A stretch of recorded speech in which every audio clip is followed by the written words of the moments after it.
Hello friends, मु विमला पल्लाई आपण मानकु दीपुर Deepali channel को स्वागत। मु एठारे जीवन प्रदीप एक क्षुद्र कविता शुणाइबाकू जाउछि। आशा करुछि आपण मानकु निश्चय भल लागिबो।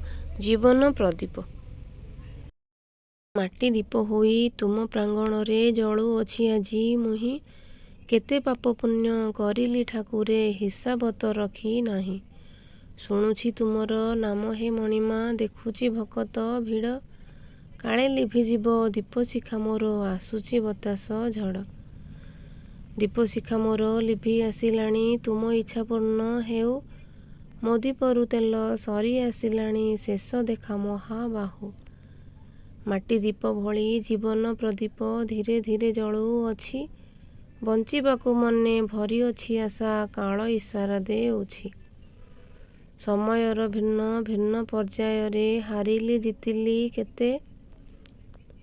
अंतिम समय निकट हेलाणी भरोसा करिली तोते।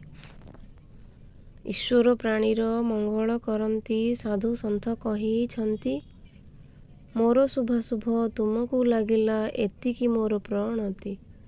एतिकी मोर प्रणति। Thank you friends. आपण मानकु जदि मो कविताटी भल लागुछि तेबे मो भिडियोटी को लाइक कमेंट शेयर करंतु एवं मो चैनलटी को सब्सक्राइब करंतु।